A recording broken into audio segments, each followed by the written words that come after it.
L'IFOP a été missionné pour réaliser une enquête auprès de la population française pour mesurer son ressenti sur différentes thématiques qui sont chères à la Fondation pour l'école. On a interrogé de manière assez classique un échantillon national représentatif de 1000 personnes en France, auquel on a adjoint un suréchantillon de 287 parents, d'enfants scolarisés jusqu'au niveau lycée, pour avoir au total 530 parents. Les résultats massifs s'expliquent notamment par le fait qu'il y a assez peu de différence, voire pas de différence, entre le point de vue des parents d'élèves et le point de vue des non-parents. Avant la publication de cette enquête, il y a eu la publication d'un rapport de la Cour des comptes, qui ne vous a pas échappé je pense, et qui mettait en lumière le rendement entre guillemets relativement faible de la machine scolaire française eu égard aux investissements, aux efforts qui sont mis dedans. Et donc, un des éléments de contexte est celui-ci qui permet de comprendre les résultats sur cette première question qui était libellée de la façon suivante. Pensez-vous que l'on ferait diminuer l'échec scolaire si l'État encourageait la diversification des types d'écoles accessibles à tous? Et donc on précisait différence de pédagogie et style éducatif varié. Donc est-ce qu'on est dans le modèle républicain, uniforme et jacobin, ou est-ce que, compte tenu de la difficulté rencontrée sur le terrain, il faut promouvoir la pluralité scolaire? Bien là, les résultats tombent et sont sans appel, et il y a 3/4 des Français qui nous disent oui, dont un quart, soit 22%, qui nous disent certainement. On peut avoir ensuite une lecture idéologique ou non, en disant voilà, c'est la prime à la liberté, à l'expérimentation. Il y a une partie des réponses qui peuvent s'expliquer comme ça. Il y en a une qui est plus prosaïque, c'est uniquement sur le plan de l'efficacité. Les Français disent aujourd'hui, le système tel qu'il fonctionne, il ne donne pas satisfaction, et une des pistes de réponse peut être justement d'ouvrir le champ et de desserrer le carcan. Ce que je vous disais en introduction, vous voyez qu'il n'y a pas de différence entre les personnes qui sont parents d'enfants scolarisés, qui pensent à 74% qu'il faudrait ouvrir le jeu, et ceux qui n'ont pas d'enfants, qui le partagent également à 74%. On va voir un petit peu se dessiner tout au long de l'enquête des différences géographiques, avec, on est aujourd'hui ici à Paris, des réponses qui sont toujours un peu plus intenses dans la région parisienne qu'ailleurs en France. On sait qu'il y a des problèmes spécifiques, on l'avait vu au moment de la carte scolaire, sur le marché éducatif en Ile-de-France, et donc là on a un élément de réponse. C'est en Ile-de-France que les gens nous disent que oui, il faudrait ouvrir encore un peu plus le jeu qu'ailleurs. Alors, deuxième score très important, 87% des Français sont favorables à ce que les directeurs d'établissements scolaires aient des pouvoirs renforcés en matière de discipline, d'organisation des enseignements et de gestion des équipes de professeurs dans leur établissement. Donc là aussi, on est assez fortement à rebours d'une certaine conception ou d'une certaine imagerie traditionnelle de l'école républicaine avec son fonctionnement assez monolithique et hiérarchisé et standardisé. Et là, on a une vraie appétence aujourd'hui pour qu'on décentralise et qu'on laisse des marges de manœuvre, une autonomie au directeur d'établissement. Vous savez que c'est un sujet qui revient régulièrement dans le débat qui suivait sur les questions scolaires, mais plus généralement aussi dans le débat politique sur la prime à l'expérimentation, et laisser un peu le terrain avoir des marges de manœuvre supplémentaires. Donc un gros tiers des Français qui disent oui, il faut laisser davantage la main au directeur d'établissement scolaire. Que vous soyez parent d'enfants scolarisés actuellement, 87%, ou que vous n'ayez pas d'enfants, vous partagez le même point de vue à hauteur de 88%.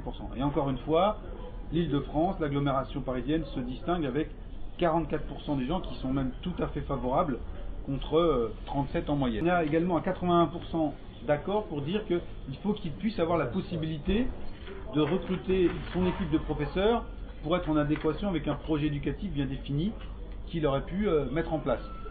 Donc là aussi, on voit bien que par rapport à ce qui se fait actuellement et par rapport au schéma global du ministère de l'Éducation nationale, on est très fortement en décalage et très fortement en rupture. Il y a également peu de différence entre parents d'enfants et non-parents d'enfants. Le choix de l'école, donc on voit bien le choix, l'autonomie pour le directeur d'établissement, le choix en termes de mode de pédagogie, organisation qui serait différente et qui ne serait pas la même uniformément sur le territoire. L'autre grande question que vous connaissez bien, c'est le choix de l'école. On se rappelle, on se souvient que pendant la campagne présidentielle, la question de la réforme de la carte scolaire a été mise sur le devant de la scène, ça a donné lieu à de belles empoignades. Et normalement, si on suit les textes, ce problème devrait être réglé, puisque la carte scolaire a été considérablement assouplie. Mais pour autant, on a encore 81% des Français qui pensent qu'aujourd'hui, seules les familles plutôt aisées ont la possibilité effective de choisir l'école dans laquelle leur enfant sera scolarisé. Quand on regarde les réponses selon les milieux socio-professionnels, les cadres et professions libérales sont d'accord avec cette idée à 78%, mais 27% seulement disent qu'ils sont tout à fait d'accord. Quand on est sur la population des ouvriers, on est à 85% d'accord, avec 44% qui sont tout à fait d'accord avec cette idée. Donc c'est-à-dire que les premiers concernés, ceux-là, ils voient concrètement les barrières qui existent encore aujourd'hui en termes social et de revenus pour pouvoir vraiment bénéficier de la liberté scolaire, en dépit des aménagements qui ont été opérés ces dernières années. Une très large majorité de Français souhaitent la mise en place d'un système de financement de la scolarité pour chaque famille. On dit voilà, réglementairement on a ouvert la question de la carte scolaire, sauf que entre les droits réels et les droits légaux, il y a encore une marge importante et les Français nous disent vaut mieux avoir de l'argent si on veut choisir le bon établissement pour ses enfants. Donc dans ce cadre-là, la mise en place d'un système, donc on expliquait bien, ça pourrait être un bon scolaire, un ticket scolaire, un chèque éducation ou un crédit d'impôt, est là aussi bien accueilli. 74% des personnes interrogées nous disent que ils seraient favorables à cette mesure, dont 29% nous disent qu'ils sont tout à fait d'accord. Quand on regarde les différences selon les catégories socio-professionnelles, 65% des catégories supérieures seraient favorables, on monte à 84% chez les ouvriers, qui étaient déjà les plus nombreux à dire qu'aujourd'hui il n'y avait pas vraiment possibilité de choisir son école. Et alors, petit clin d'œil, quand on regarde les ventilations des résultats selon les sympathies politiques, on voit que 85% des sympathisants de gauche sont très favorables à cette mesure et 80% des sympathisants de droite également. Et à gauche, vous auriez même les gens qui seraient tout à fait favorables, c'est 47%. Donc on voit bien que là, ça vient bousculer les lignes de confrontation idéologique habituelle, les repères, et que on a deux postures adoptées. Soit on se dit que bon voilà, tout ça est bel et bon, soit on se dit qu'apparemment on a un vrai problème aujourd'hui dans le rapport à l'école et que derrière les discours lénifiants et un petit peu convenus, on a aujourd'hui des vraies demandes de la part des parents. Il y a quelques éléments qui sont quand même à méditer. On a ce fameux rapport de la Cour des comptes, on regarde la part du PIB consacrée à l'éducation nationale. En Europe, on se situe quand même à des niveaux importants. Et dans le même temps, vous avez, par exemple, on va faire un peu de publicité, un groupe qui s'appelle Academia, qui aujourd'hui est coté en bourse. Donc là, il y a quand même, parce qu'après on peut raconter tout ce qu'on veut, mais on a quand même aujourd'hui, sur le terrain et dans la réalité, des pratiques qui sont contradictoires et que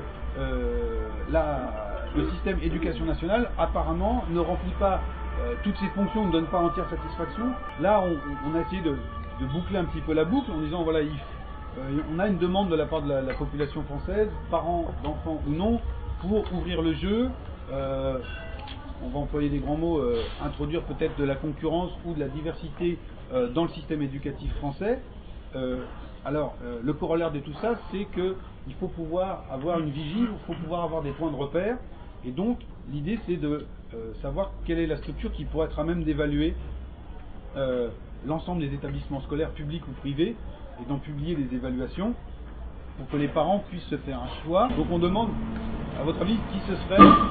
Alors, une agence indépendante incluant différents acteurs de l'éducation, 65%, le ministère de l'Éducation nationale, 29%, ou bouche à oreille et certains médias, comme c'est le cas actuellement, 6%. Donc là aussi, on voit bien que on a un choix relativement mature. On peut trouver que c'est un petit peu évident, mais de se dire que si on ouvre le jeu, il faut qu'on ait une instance indépendante qui puisse être crédible et relativement impartiale, et donc qui de manière collégiale pourrait réunir les différents acteurs de l'éducation pour distribuer l'information sur les performances de tel ou tel établissement. On a dit qu'on avait assez peu d'écart entre les parents d'enfants scolarisés et non-parents. On a également très peu d'écart entre parents d'enfants dans le privé et parents d'enfants dans le public. Donc